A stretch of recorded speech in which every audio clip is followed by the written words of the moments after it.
Shalom.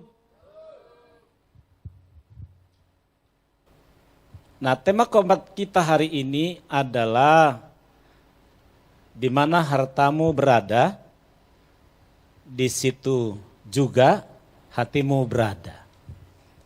Nah, kenapa saudara firman Tuhan ini berkata demikian? Apa hubungan antara harta dan juga hati? Ada dua kata kunci, itu tentang harta dan hati. Ternyata kalau kita lihat dari dua hal ini, bahwa harta itu juga bisa mempengaruhi hati, dan hati itu juga, keinginan hati itu, bisa juga mempengaruhi tentang harta itu.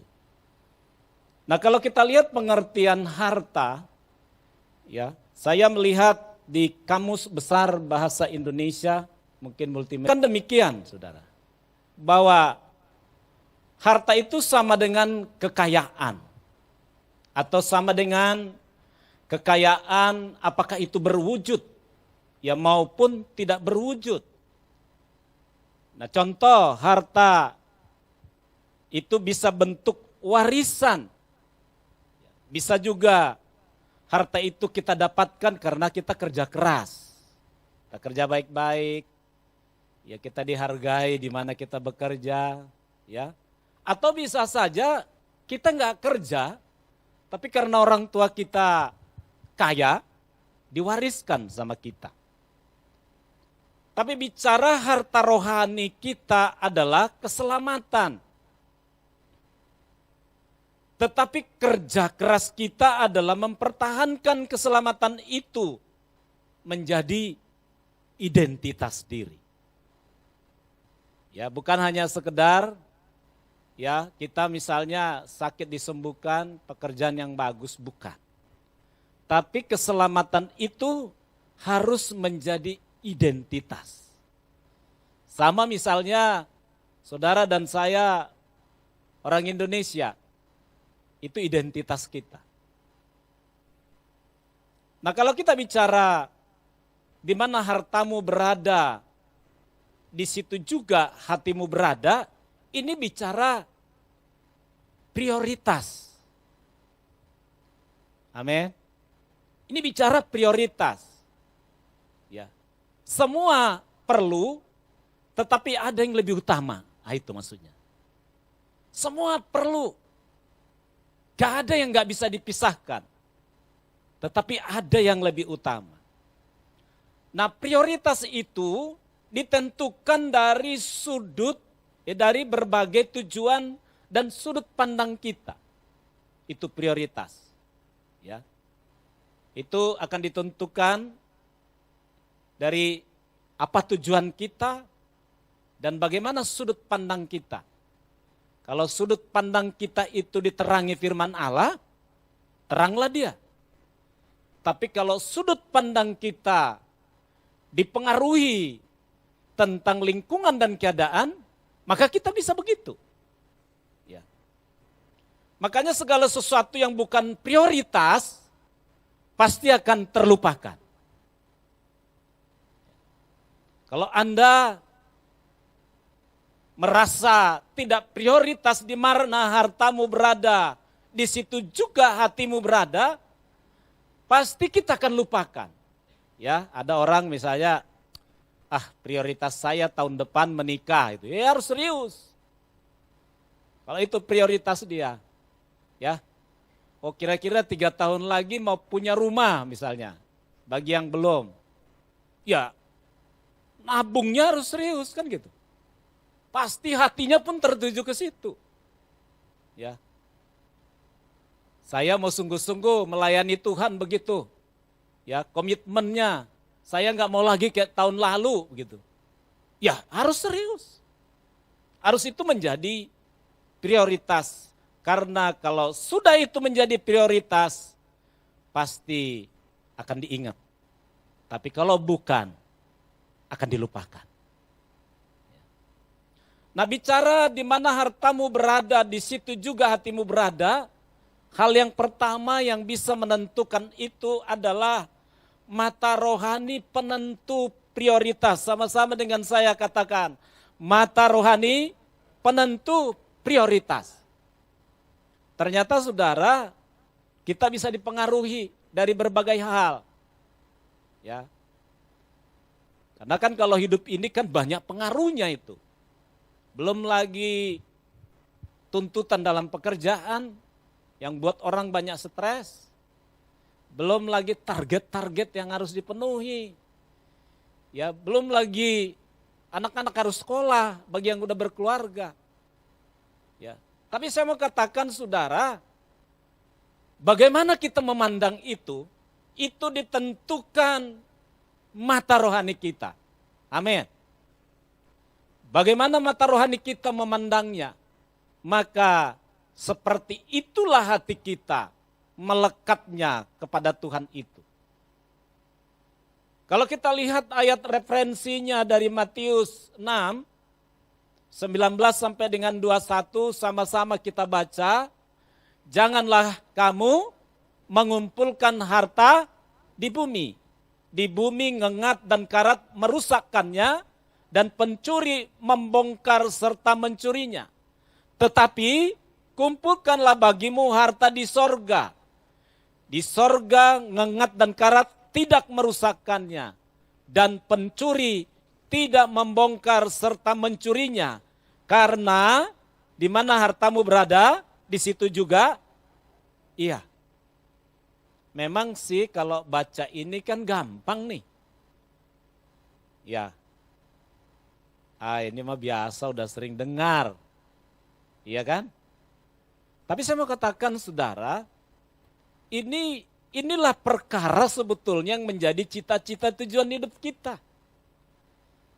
Kalau kita bisa masuk kepada hal-hal ini, pasti mata rohani kita pun akan berubah.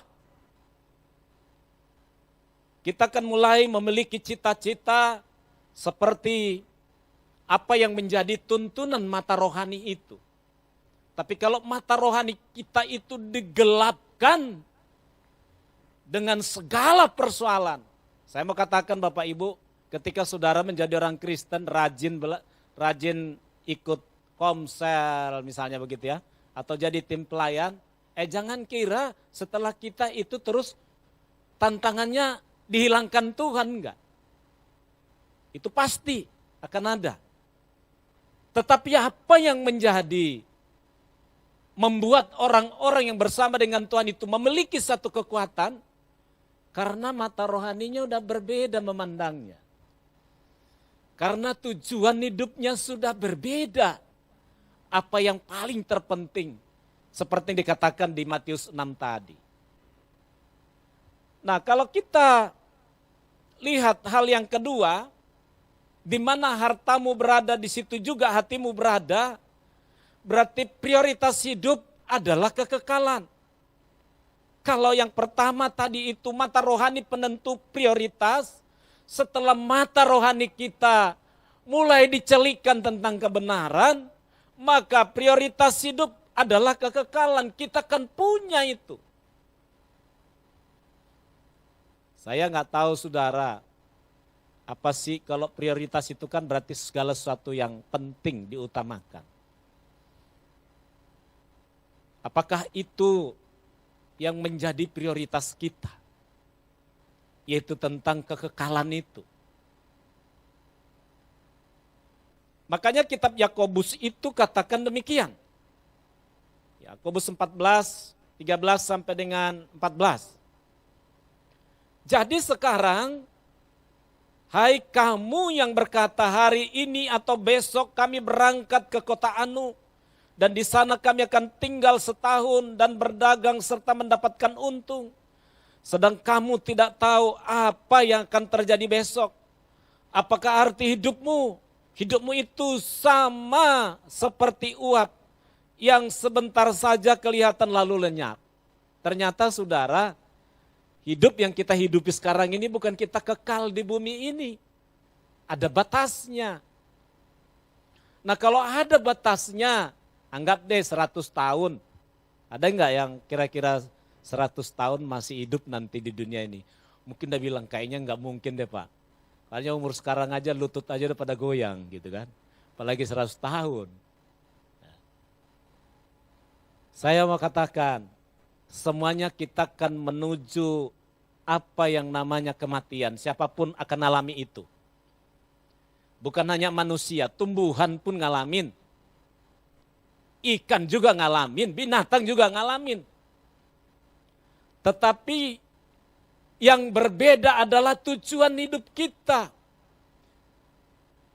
Prioritas kita mau kemana? Sehingga saudara, kalau ketika kita punya prioritas tentang kekekalan, saya percaya bahwa apapun yang menghalangi kekekalan itu, kita akan singkirkan karena kita mendapat yang prioritas. Ada orang tamat SMA prioritasnya itu mau kuliah di tempat perguruan tinggi yang baik. Emang dapat kalau dia nggak berusaha? Gak mungkin. Ada orang yang punya cita-cita, aduh umur udah makin tua nih, saya mau menikah ini tahun depan. Emang bisa langsung menikah kalau pacar pun belum ada? Iya kan? Nikah sama siapa? Nah, kalau saudara dan saya bahwa prioritas hidup kita adalah kekekalan, itulah yang akan menjadi identitas kita yang akan kita bawa. Dan dimanapun kita berada, di lingkungan apapun pekerjaan kita, dimanapun kita tinggal, itu akan menjadi identitas kita. Karena prioritas saya adalah kekekalan, sehingga itulah yang akan merestorasi, merubah cara berpikir kita. Jadi jangan seperti kitab Yakobus ini, ya besok kami berangkat ke kota Anu, ya bisa aja punya uang misalnya kan. Mau ke kota Jepang juga, mau ke Amerika bisa aja. Ya, bukan itu. Dan di sana kami ketinggal setahun berdagang, ada untung begitu ya. Ya, tapi apakah arti hidupmu? Hidupmu itu sama seperti uap. Arti hidup kita yang paling terpenting adalah prioritas hidup kita adalah kekekalan. Kalau Bapak Ibu sudah punya prioritas itu, pasti tidak akan malas ikut kul atau komsel. Ya kan? Kalau prioritas kita kekekalan itu, ada tugas-tugas pelayanan dari gereja, Anda tidak akan menolak. Kalau itu menjadi prioritas kita, di mana kita berada, di kampus-kampus, di sekolah, Anda akan terus berbicara tentang kekekalan itu. Jadi dengan kata lain, orang yang memiliki identitas diri itu, dan itu yang menjadi identitas dia, itu akan melekat pada dirinya. Sehingga tentang kekekalan itu adalah sesuatu yang harus terus diperjuangkan. Dan sampai orang lain juga menemukannya. Nah kalau kita bicara prioritas hidup adalah kekekalan, kitab Kolose katakan demikian saudara. Kitab Kolose 3 ayat 1 sampai dengan 3. Ya. Karena itu kalau kamu dibangkitkan bersama dengan Kristus, carilah perkara yang di atas, di mana Kristus ada, duduk di sebelah kanan Allah. Pikirkanlah perkara yang di atas, bukan yang di bumi, sebab kamu telah mati dan hidupmu tersembunyi bersama dengan Kristus di dalam Allah. Amin. Amin. Itu yang dipikirkan.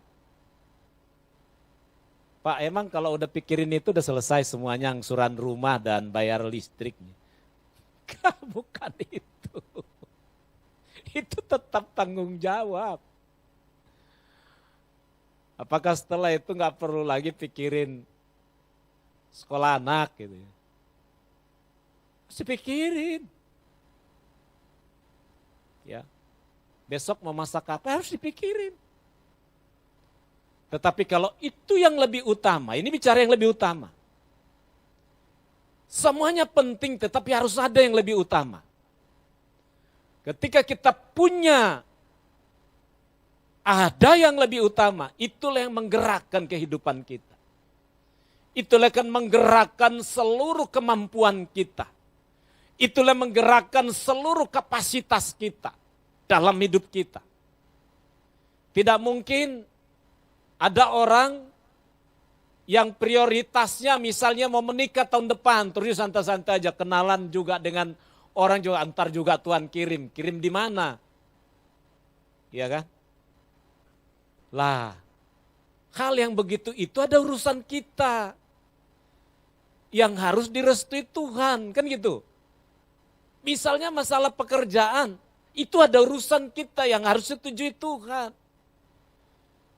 Tapi kalau bicara keselamatan sorga, itu nggak ada urusan kita. Itu urusannya Tuhan.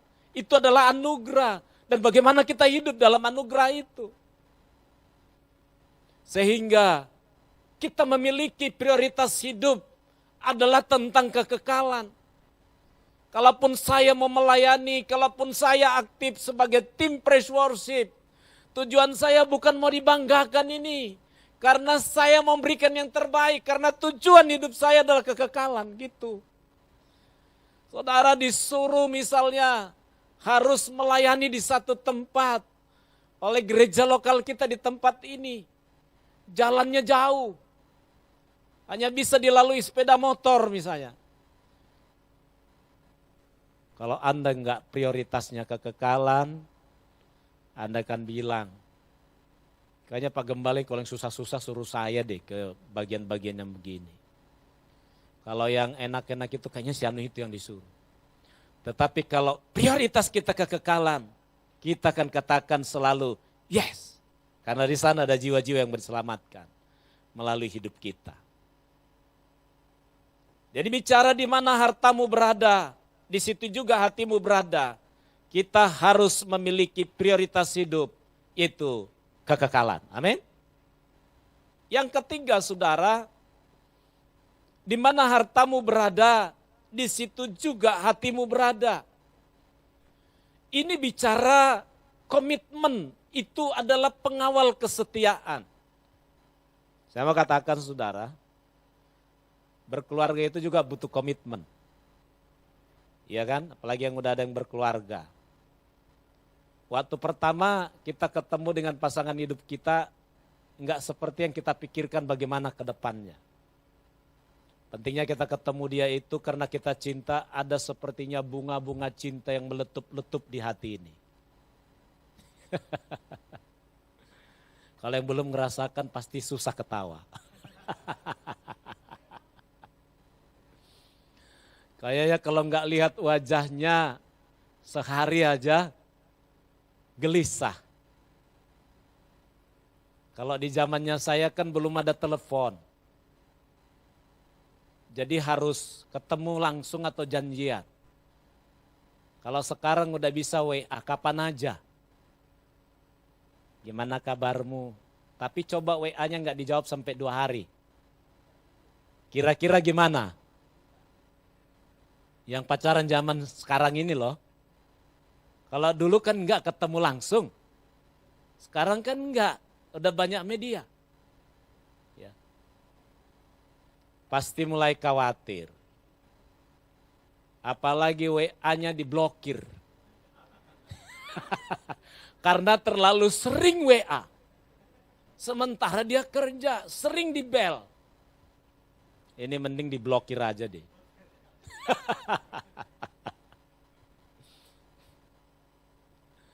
Saya ada seseorang saudara, bisa konseling 1 hari 5 kali. Saya juga nggak tahu dia dapat, katanya dia dapat nomor telepon saya dari medsos. Ditelepon terus. Terus yang ditanya juga itu aja berulang-ulang. Ya, terus kalau dia nelpon pakai video. Jadi kalau saya kelihatan muka saya. Nah coba bayangkan saudara. Saya yakin karena dia punya kerinduan kali untuk banyak tahu. Ya. Tetapi kalau satu hari sampai 5 kali kan kesel juga. Nah apalagi yang pacaran ya kan. Setahun 2 tahun mungkin masih bertahan. Mau ditelepon 5 kali bisa-bisa saja. Tapi mulai ada tekanan dalam pekerjaan. Suruh meeting. Telepon harus disenyapkan. Nah itu bisa curiga itu pacarnya. Tapi kalau komitmen, kalau Anda punya komitmen itulah pengawal kesetiaan. Karena tidak mungkin orang bisa setia dalam pernikahannya. Kalau dia tidak memiliki komitmen. Makanya yang pertama ditanya komitmennya dulu. Komitmennya pacaran atau menikah. Kalau dibilang mau pacaran ya udah, berarti perlu dicari yang lain, kan gitu. Yang anak-anak muda. Nah saudara, harus ada komitmen. Anda melayani tidak ada komitmen, pasti akan putus asa. Anda menjadi si istri, kalau tidak komitmen di dalam pernikahannya, pasti akan lihat kekurangan suami.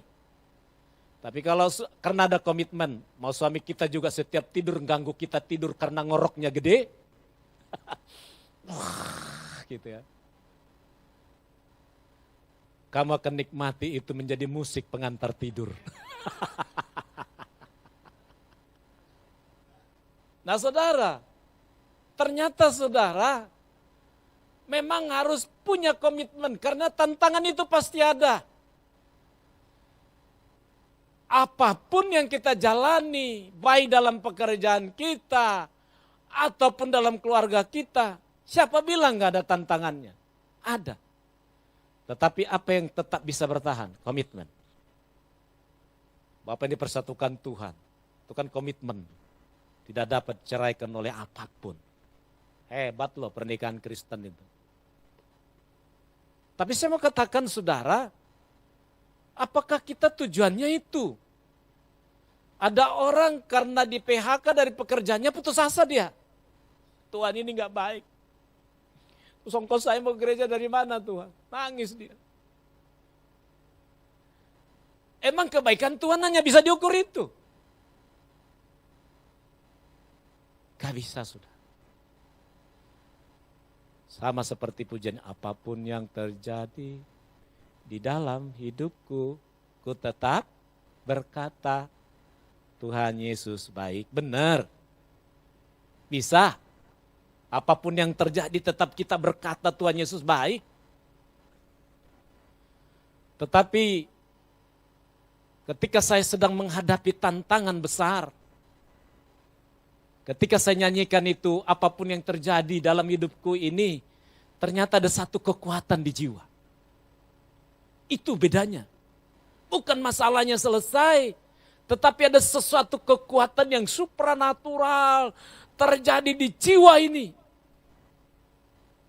Ternyata itu yang Tuhan anugerahkan. Masalahnya tetapi kemampuan kita untuk berada di tengah-tengah masalah itu menjadi pemenang. Ternyata itu yang Tuhan berikan. Nah itu sebabnya saudara, komitmen itu pengawal kesetiaan. Kalau Anda tidak pernah komitmen dalam hal apapun sulit, setia pun tidak akan bisa.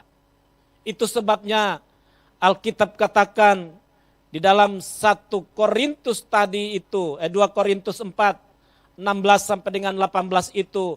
Sebab itu kami tidak tawar hati, tetapi meskipun manusia lahirnya kami semakin merosot, namun manusia batinnya kami dibaharui dari sehari ke sehari. Sebab penderitaan ringan yang sekarang ini mengerjakan bagi kami kemuliaan kekal yang melebihi segala-galanya, jauh lebih besar daripada penderitaan kami. Kenapa Rasul Paulus bisa menulis ini kepada jemaat di Korintus? Karena dia ngalamin bagaimana dia ditangkap, dimasukkan ke penjara. Sehingga dia ceritakan apa yang menjadi kekuatan dia. Wah. Saya yakin saudara, apabila jemaat yang ada di GBI Jababeka ini punya prinsip seperti Alkitab tadi, Anda dan saya akan menjadi pemenang. Dan itulah harta kita yang paling terpenting. Amin. Itulah harta yang paling utama yang perlu kita cari. Kalau sudah ada itu, komitmen itu dan kita setia, yang lain promosi dari Tuhan itu akan ngalir tanpa kita pikir. Tanpa harus kita pikirkan. Ya. Katakan saudara, asalkan kamu dan saya tetap ada di dalam jalurnya Tuhan, pasti Tuhan akan tuntun kita seperti apa yang menjadi rencananya. Makanya tetap komit di dalam Tuhan. Itu nanti kebetulin anak-anak kita, generasi kita. Tapi kalau suami nggak dilihat hidup di dalam Tuhan, istri nggak hidup dalam itu, wah siap-siap aja. Jangan kamu bilang, kok anak saya ini bandel. Bukan anak yang bandel, papanya yang bandel, mamanya yang bandel. Enggak mau berubah, diubah Tuhan. Kalau saudara, suami dan istri diubah Tuhan, pasti anak-anak juga akan berubah. Amin. Jadi saudara, sederhana sekali. Kalau di mana hartamu berada, di situ juga hatimu berada. Ada 3 pesan yang saya sampaikan itu. Yang pertama, mata rohani penentu prioritas. Yang kedua, prioritas hidup dalam kekalahan.